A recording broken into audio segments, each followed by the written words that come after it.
warahmatullahi wabarakatuh. Waalaikumsalam warahmatullahi wabarakatuh. Oke, gimana kabar kalian semua?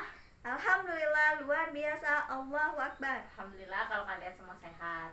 Nah, untuk mulai pembelajaran hari ini, alangkah baiknya kita berdoa terlebih dahulu supaya apa yang kita pelajari hari ini bisa diberkahi oleh Allah Subhanahu wa taala. Silakan untuk ketua kelasnya bisa memimpin doa.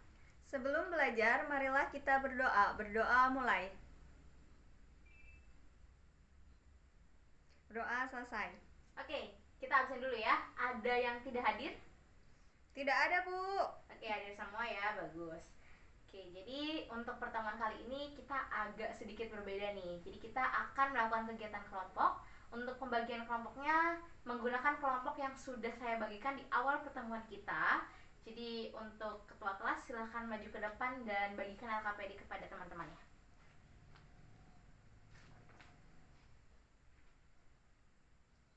Oke, semua udah dapat LKPD-nya ya? Sudah, Bu.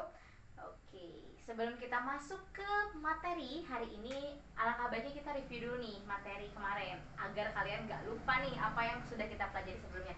Oke, ada yang masih inget gak kita kemarin belajar apa? Masih, Bu. Oke, coba Hilda kasih tahu teman-temannya kita kemarin belajar apa? Pertemuan sebelumnya kita belajar sistem periodik unsur, di mana unsur-unsur kimia terbagi menjadi beberapa golongan. Ada yang berada di golongan alkali, halogen, gas mulia, dan lainnya. Oke, bener ya? Semua masih pada ingat berarti ya kalau minggu kemarin kita belajar tentang sistem periodik unsur. Nah, untuk materi sekarang kita masih membutuhkan nih hal-hal di pertemuan sebelumnya, yaitu mengenai golongan-golongan dan unsur-unsur yang ada. Nah, di pertemuan kemarin kita sudah bahas bahwa ternyata dari 118 unsur yang ada di bumi cuma ada 6 unsur yang stabil. Kalian masih ingat gak? Masih, Bu. Ingat ya? Oke, Iya. jadi 6 unsur itu dinamakan dengan golongan apa? Golongan gas mulia Oke, stabil. golongan gas mulia ya yang stabil itu yaitu golongan ke-8A. Nah, ternyata dari 118 itu kan cuma ada 6 yang stabil, berarti sisanya tidak stabil dong. Nah, apa sih bedanya unsur yang stabil dan unsur yang tidak stabil? Ternyata unsur yang stabil itu mereka unsur yang bisa berdiri sendiri. Artinya mereka bisa ada di alam bebas dengan hanya sendirian. Mereka sendirian tapi mereka bisa berada di alam bebas.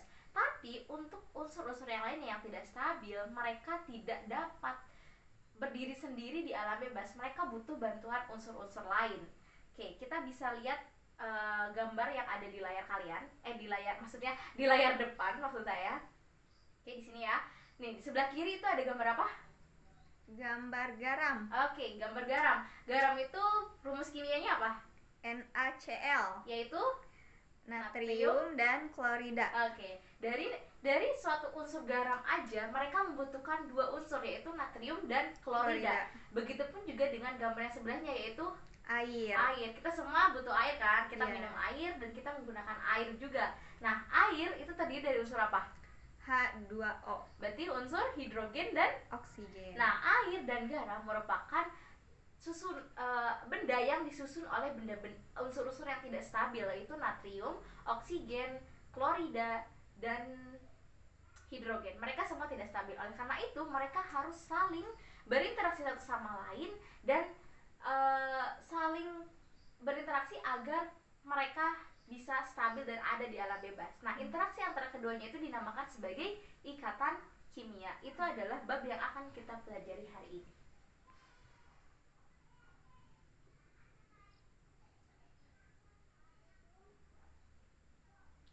Ikatan kimia.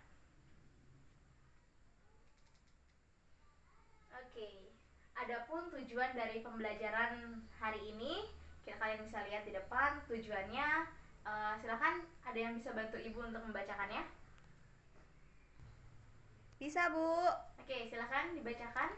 Tujuan pembelajarannya menjelaskan kecenderungan suatu unsur mencapai kestabilan berdasarkan konfigurasi elektron, lalu menggambarkan struktur Lewis berdasarkan elektron valensi unsur. Oke.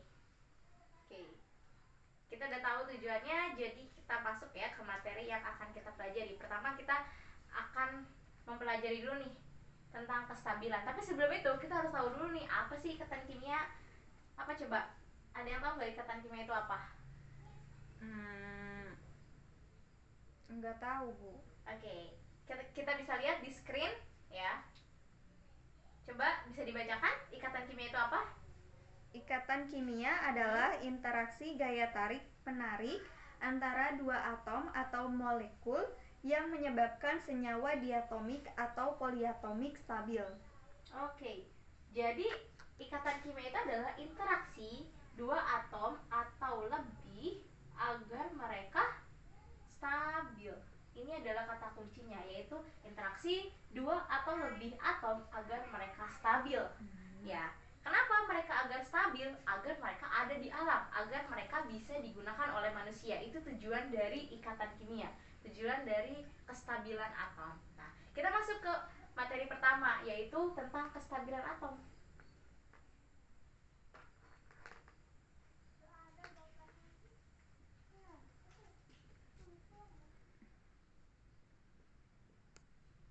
Oke, kita masuk ke kestabilan atom. Tadi ada 6 atom yang stabil ya, yaitu atom-atom yang ada di golongan gas mulia. Oke, kita bisa lihat di screen. Ini adalah jenis-jenis atom yang stabil, di mana ada helium, neon, argon, krom, dan xenon. Oke. Nah, pertanyaannya adalah kenapa sih 6 atom itu bisa stabil? Kita bedah ya, agar kita tahu nih gimana caranya sih atom-atom yang lainnya itu bisa mengikuti jejak ke-6 atom itu agar mereka stabil. Oke, kita bedah. Yang pertama itu ada helium. Helium. Berapa ininya? Apa namanya? Nomor atomnya berapa? Lupa, Bu.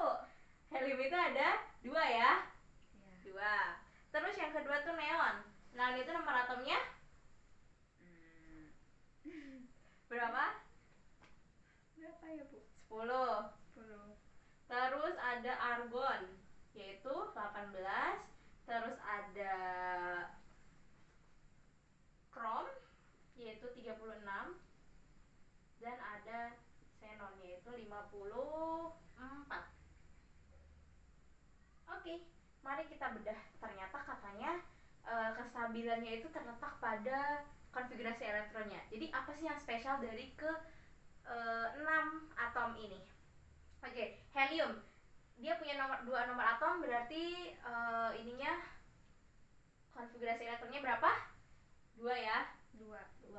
Terus untuk neon, konfigurasi elektronnya berarti 2. Kalau jadi 10 berarti di sini ada 8. Untuk argon berarti 2. Terus 8. Sisanya 8. Betul, pintar. Terus krom. Krom berarti berapa? 2. Terus 8. 18 dan 8. Terus xenon itu ada 2, 8, 18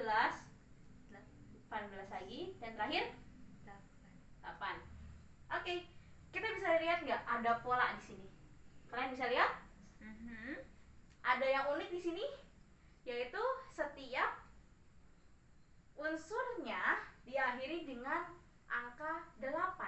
Di sini ada 8, di sini ada 8, di sini ada 8, dan ada 8 juga. Kecuali helium, yaitu 2. Tapi 2 itu kan sudah yang paling optimal di kulit K ya. Jadi mereka udah kulitnya itu sudah optimal. Begitu juga dengan Na. Na itu kan 8, berarti kan kulit terluarnya 8. Berarti dia sudah sempurna di kulit terluar yang lengkap gitu. Jadi kalau kita gambarkan, di sini ada He. Kita gambarkan kulit K itu kan maksimal 2 kan. Nah, He ini dia mengoptimalisasi kulitnya. Begitu pula dengan Ne. Ne itu dia 2 dan 8. Jadi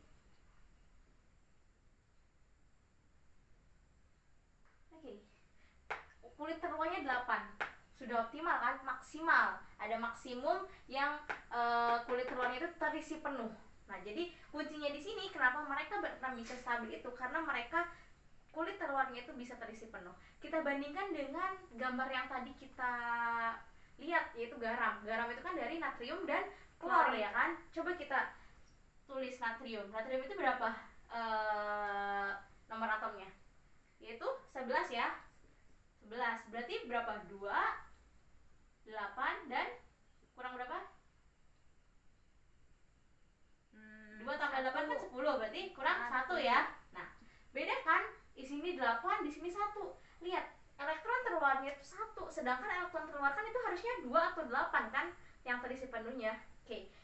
Begitu pula dengan klor atau Cl. Cl itu berapa? 17 kan? 17. Berarti dia 2, 8, 7 kan? 7. Berarti dia kurang ya? Iya. Bukan 8 dan juga bukan 2. Harus. Oke, berarti ini yang menyebabkan kenapa natrium dan klor itu tidak stabil. Oke, gimana caranya biar dia stabil? Membutuhkan unsur lain. Membutuhkan unsur lain, betul.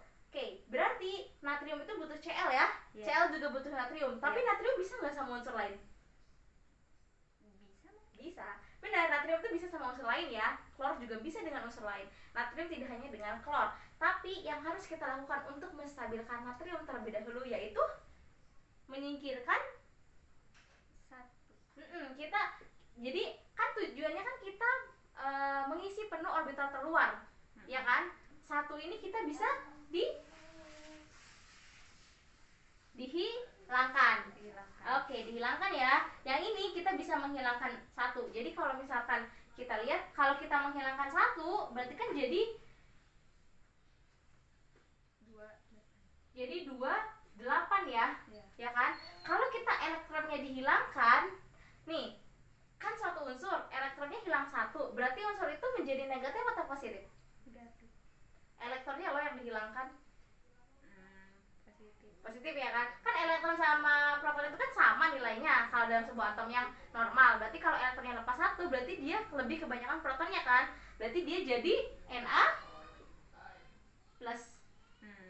Ya kan? Ya. Oke. Terus yang kedua, Cl. Gimana caranya kita mengisi penuh konfigurasi elektron keluar dari Cl? Ada 7. Berarti kan penuhnya 8.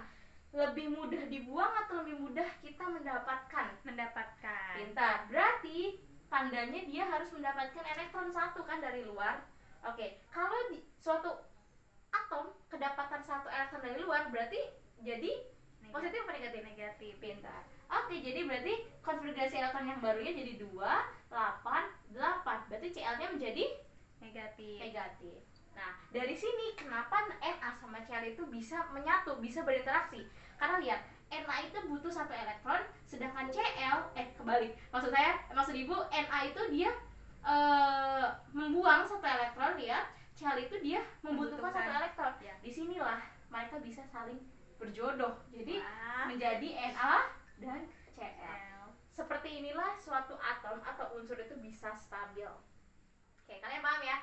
Oke, biar kalian lebih paham lagi apa yang Ibu omongkan, silahkan kalian lihat video yang Ibu tayangkan di depan.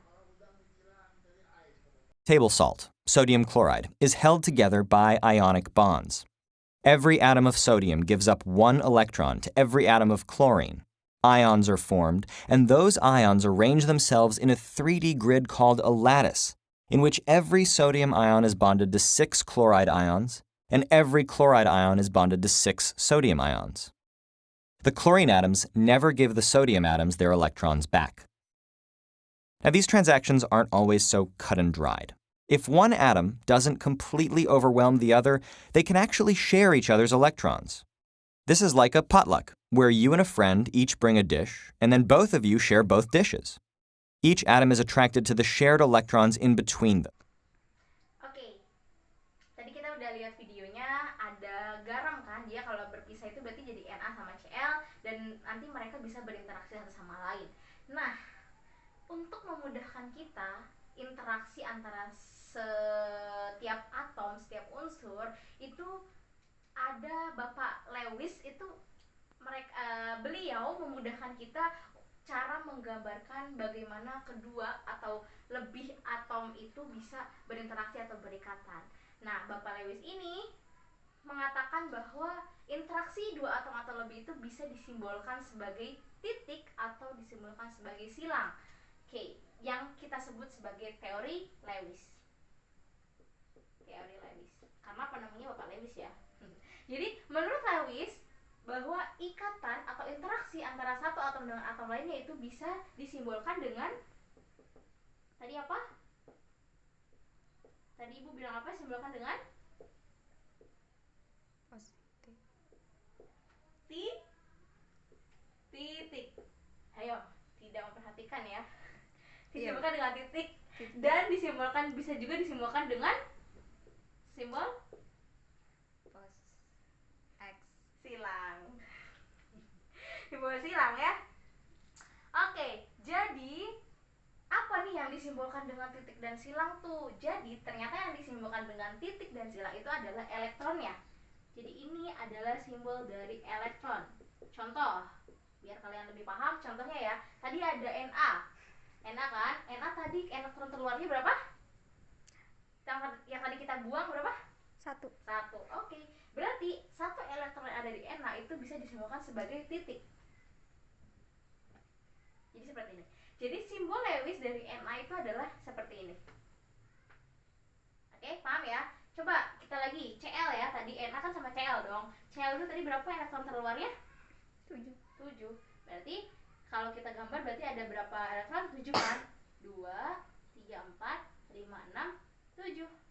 Nah, lihat. Suatu atom atau elektron itu bisa stabil kalau mereka tiap-tiap elektronnya itu ada tiap-tiap elektronnya itu menghasilkan konfigurasi elektron yang maksimal atau terisi penuh nih konfigurasi elektronnya di elektron terluarnya, yaitu tadi berapa? 8 kan? Nah, 8 itu kita sebut sebagai oktet ya. Jadi setiap unsur atau atom itu harus mencapai suatu oktet. Jadi kalau misalkan Na itu dia membuang 1 dan Cl itu dia kan ada 7, berarti dia membutuhkan 1 kan? Iya. Nah, maka dari itu Cl dan Na itu dia bersatu menjadi seperti ini. Jadi Na, Cl. Jadi mereka saling memberi dan saling menerima elektron. Kita lihat, ini adalah elektron dari Na dan ini adalah dari elektron dari Cl. Oke. Jadi ini kan 2 kan? 2 itu tadi duplet. Duplet itu bisa stabil kan? Karena tadi He juga 2 kan? Berarti dia udah stabil. Terus kita lihat Cl, Cl-nya ada berapa? Berarti sekarang 1 2 3 4 5 6 7 8. Berarti udah oktet, stabil ya? Iya. Stabil. Jadi seperti ini. Lewis itu memudahkan kita untuk menggambarkan suatu unsur atau atom itu bisa stabil dengan cara menggambarkannya. Seperti itu ya. Oke, jadi untuk lebih jelasnya kalian bisa lihat LKPD di situ. Oke, dan di situ ada latihan soal. Nah, untuk kalian lebih mengerti lagi, coba kalian isi dari LKPD itu. One eternity later. Oke, waktu diskusi kalian udah habis. Silahkan untuk perwakilan kelompok maju ke depan untuk mengerjakan soal dan menjelaskannya kepada teman-teman kalian. Oke, kelompok 1 dulu, silahkan. Baik, Bu. Nomor 1 ya, nomor 1 bagian A dan nomor 1 bagian B.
coba jelaskan kepada teman-teman di sini.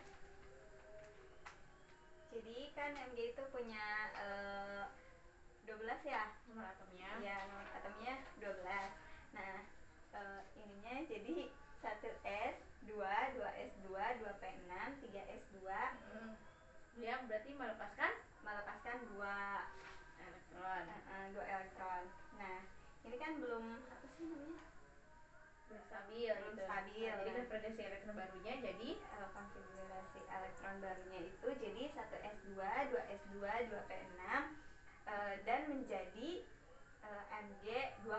Soalnya kan tadi membuang 2 gitu. Oke, terus untuk ininya Lewis ya. Mg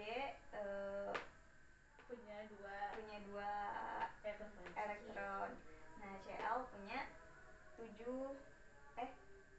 Iya benar.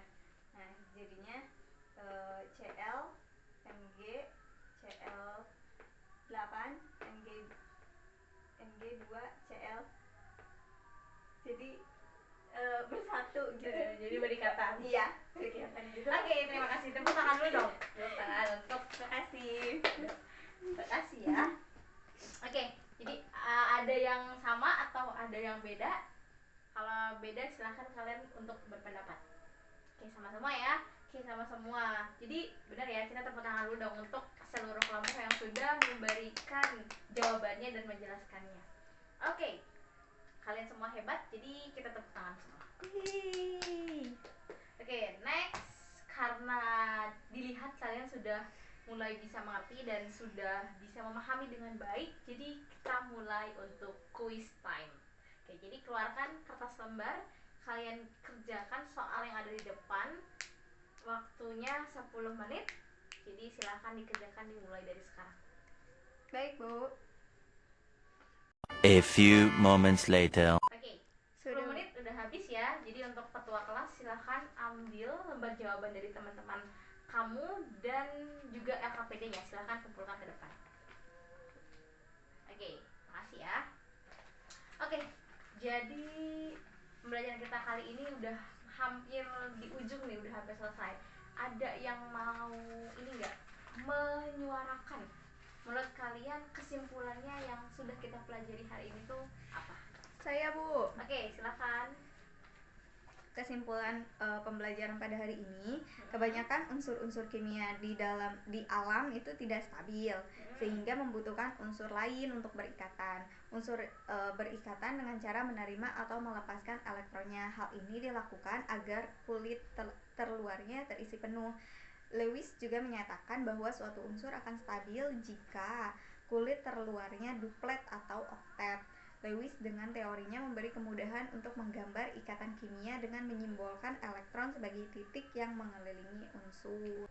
Oke, terima kasih ya Nita atas kesimpulannya. Jadi saya simpulkan ulang bahwa atom-atom yang tidak stabil itu bisa stabil sebagaimana atom-atom di golongan gas mulia dengan cara berinteraksi dengan atom-atom lainnya, yaitu mereka harus terlebih dahulu melepas atau mengikat elektron terlebih dahulu.